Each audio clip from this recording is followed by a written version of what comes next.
Welcome back to Sunrise Daily. As you've seen there, we've got Mr. Philip Shaibu here with us. Well, I know many remember him as a former deputy governor in Edo State, but remember now that he is the Director General of the National Institute for Sports. Good morning and thank you for coming on today. Good morning. Happy New Year to you as well. Same to you. Happy New Year to you. Indeed. Happy New Year to you. It's good to see you guys. Time flies. Radiant as usual. Well, looking sporty. Well, good to go. Yeah, as they say. Well, let's really just take this. I mean, earlier this morning we spoke about the image that Mr. Bayo Ononuga, the president's spokesperson, tweeted about the meeting between the president, Paul Kagame, and President Bola Tinubu. And we've got a response now from Mr. Temitope Ajayi, who is the Senior Special Assistant to the President on Media and Publicity. He says, quote, "The narrative that the picture of Presidents Bola Tinubu and Paul Kagame taken in Paris yesterday was AI-generated is not correct. The media report and social media comments that followed are misrepresentation of facts. The picture is real and not AI-generated as claimed. Both President Kagame and President Tinubu met in Paris, had lunch together on Sunday. They, two leaders, later had dinner with President Macron same yesterday evening. The picture was taken with a phone and obviously had poor quality. The photographer only later used Grok to improve the picture quality. This is not a reason to conclude it was AI generated. The writer or editor should have asked questions before this wrong conclusion." Well, a few things here. I mean, okay. Earlier we did say it doesn't mean that the meeting didn't hold. It doesn't invalidate the meeting holding. But for full disclosure, that wasn't done. So this perhaps will be that full disclosure. But if Mr. Jai says it was not, but you use that tool to generate it, and that's why you see the Grok will tell you, look, yes, I leave my watermark on images that, whether you use it to enhance or create, maybe that's where the challenge is. But if they have put up this message earlier, we would have avoided all of this back and forth. But I hope lessons learned in this instance. Indeed. I sincerely hope that, going forward, if AI is used to enhance any there will be that picture or video or anything, that there will be an addition, additional statement or an additional paragraph stating that an AI tool has been used to enhance or, create, or as the case might be, in that particular instance, generally. Yes, indeed. Mr. Shaibu, again, good morning. So, what's going on? What do we expect from your commission, your institute, this 2026? Yeah, thank you very much. Before I go, my heart goes to the people of Niger for the incident that took place. Pray that this year will be better and we don't expect to see things like this again this year. So my heart goes to them and to the family. Well, the institute has started, and it started very well. We are just 5 months old when I took over. And we have a plan, a 10-year working plan that we've started. I met a very, very lean budget. Wow. So very, very lean budget. And that gives me even more reason to think out of the box. And fortunately, with that lean budget, we've been able to kickstart our programs. We've been able to bring Abuja back to life. Abuja is back to life with no resources. We brought the Abuja office back. And we had our first program, coaching program, 3-month coaching program after 30 years in Abuja. And we graduated those students December 18. And the office is also back live, well renovated and without budget, well renovated. And it can compete with any office in Nigeria when it comes to standard. Yeah. What we simply did is to create a private-public partnership. But interestingly, it's supposed to be the other way. Government providing facility, private sector running. But I couldn't wait because the state I met NIS was a state that is the reflection of how our sport is being seen. Why every tournament we play, our heart is in our hands because we have not been able to deal with NIS. NIS is the critical sector that produce these players, produce this coach, produce the referee is the training institute for the sport ecosystem. So when that system is not functioning, don't expect anything better in Nigerian sports, because the engine room of sport is not functioning. And because it's not functioning, don't expect anything. So in NIS, I came and I had to clean up the curriculum. We have a 10 years working plan, 10 years working plan, just the way we did in Edo State. We came in, clear up the system, have a plan, because I met NIS that is 51 years old without a plan.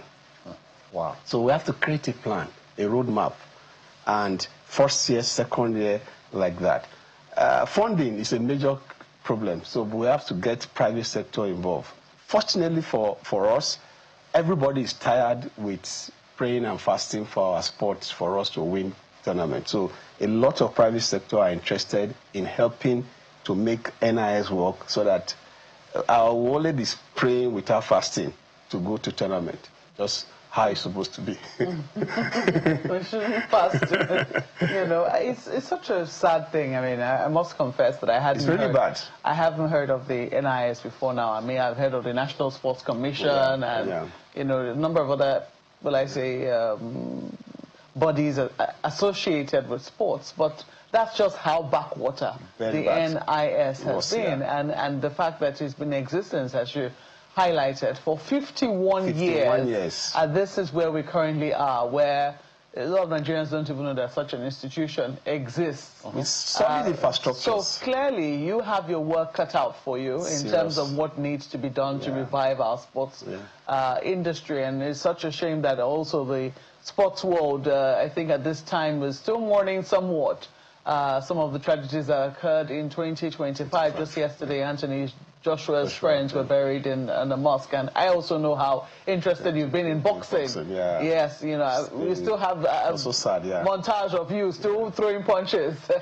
you know, in one of our sports promo videos that rolls on our station. So it's been quite an interesting season for our sports, and clearly, you know, a lot will need to be done in this regard. So I'm just a little curious.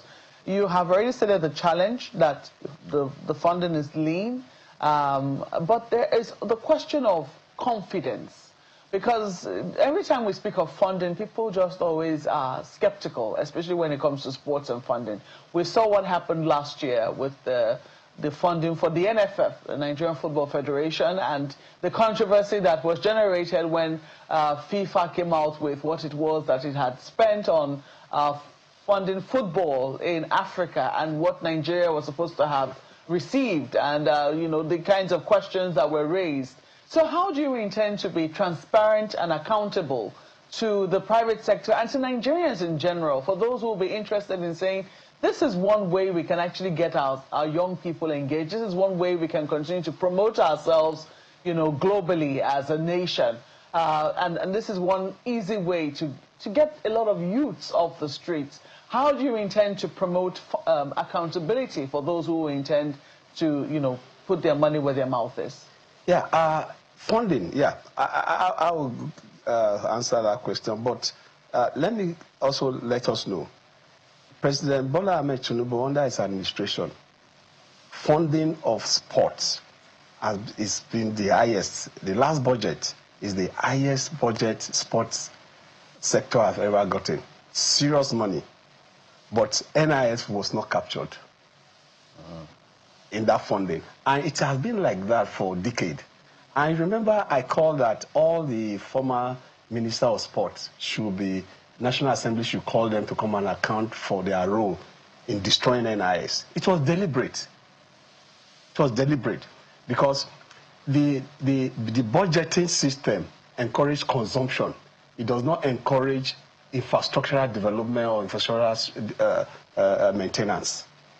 If you come to the National Senate, and I'll ask you to come, I have become a police in the sports sector, and I'll volunteer to be the police to make the sports sector work. Because for me, it's love for sport and passion for sport and giving back to sport.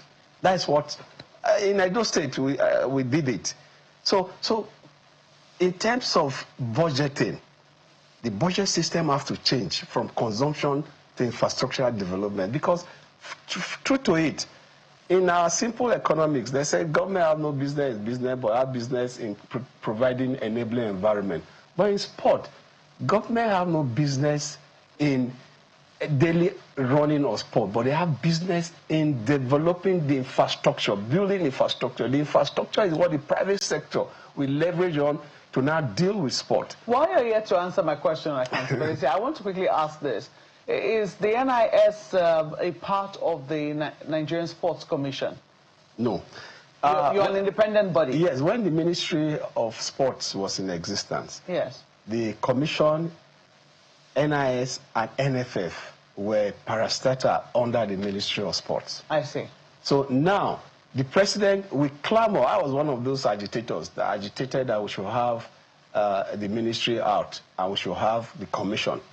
Now, the president answered that agitation. Now we have commission, we have NIS, we have NFF. They are the three agencies in sport as we speak, under the presidency.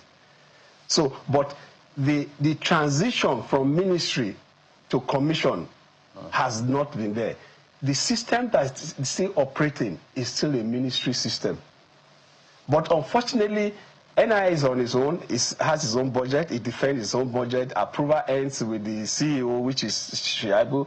Commission has its budget, approval ends with the chairman. NFF has its budget, it defends its budget, the approval ends with the president of NFF. So we have our budget, but this is the first time the president is directly appointing the chairman of commission, directly appointing the CEO and DG of NIS. This is the first time. But for the NFF, it's still an election. This is the first time. What has been on since, and why I call for those former ministers to be called, because it was deliberate, what they did, is that they appoint their cronies to be the DG of NIS. And these are cronies, from what I've found out from the pastor. I had to investigate to know why the system went this way. And when I speak with facts. And they tell me some of them will come to Abuja to see the minister for one or two issues. They'll spend 1 week without seeing the minister. Their budget is being teleguided on how it should be done. Whereas it was deliberate. You know why it's deliberate? The infrastructure that is supposed to train our athletes, infrastructure that is supposed to train our coaches, are not being managed well. They prefer to have us camp our athletes a month to competition outside the country where they earn forex, so thereby destroying our infrastructure and not letting them work. So we have a situation where we do fire brigade approach.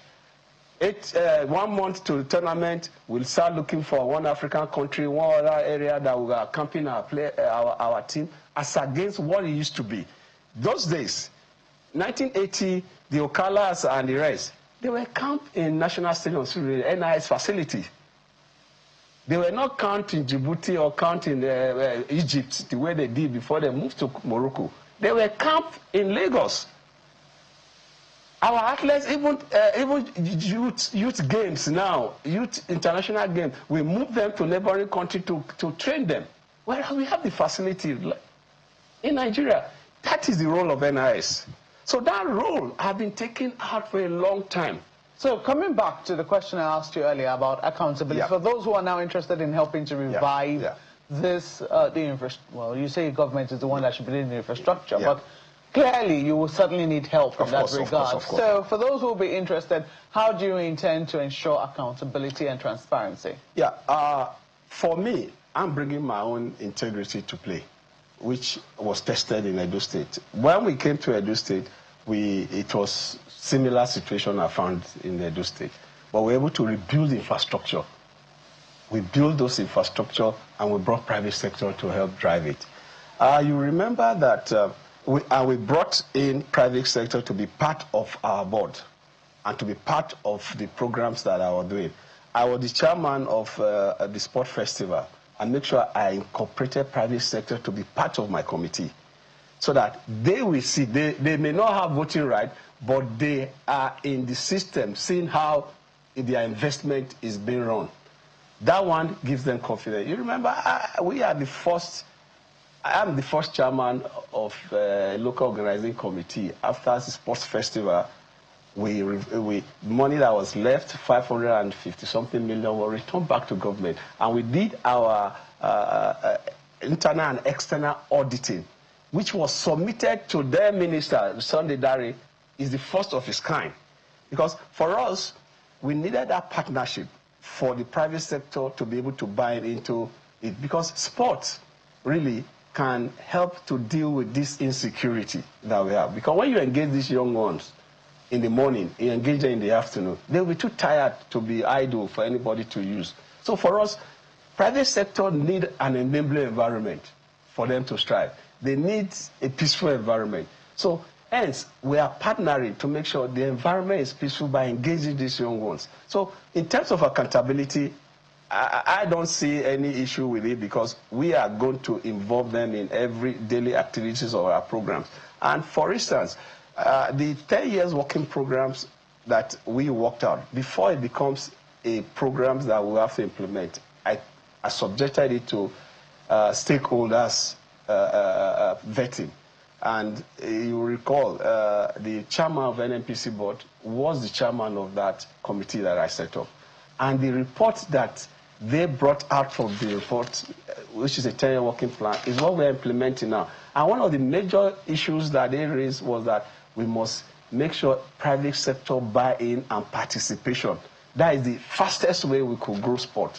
And we've started with NNPC and a partnership program with NNPC, because NNPC also, we are meeting on an handshake. They are also diversifying from oil to people-oriented program and trying to give back to the society, not to just have beyond corporate social responsibility. So they are changing the narrative from oil to people-oriented programs. We are changing the narrative from a completely not functioning NIS that is supposed to be the engine room of sport to now bringing it back to developing sport.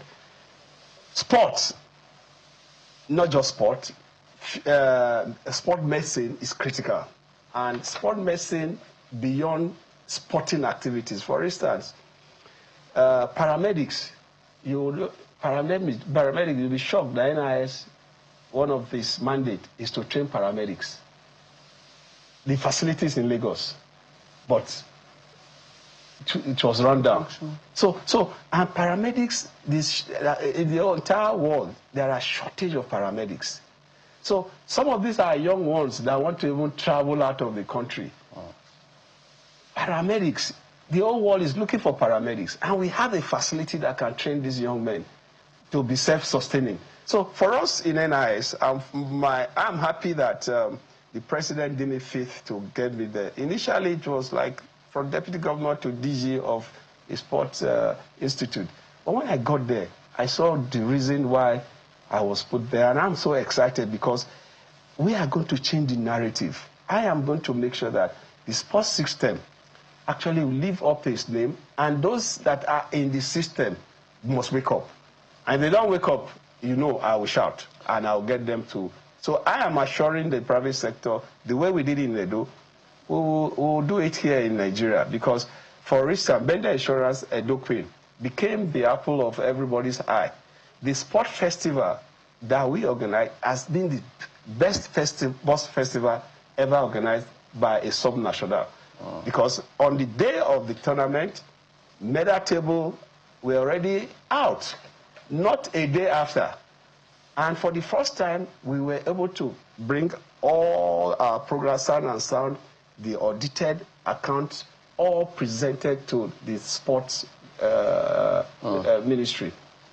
What we will do, I mean, it's a good thing that, you know, you have narratives and stories that will encourage a lot of people, but we will focus on this a lot this year to, you know, just keep up with the program and ensure that at least people feed into this and key into this. So what we will do is we'll have to get you back on the program and be sure that we keep tabs on that. We're totally out of time here. We wish we could take more, but we will have to go. I love the stories. So it was difficult for me to stop. So I love stories that work, really, because I'm into organizing sports myself. But we thank you for coming on this morning.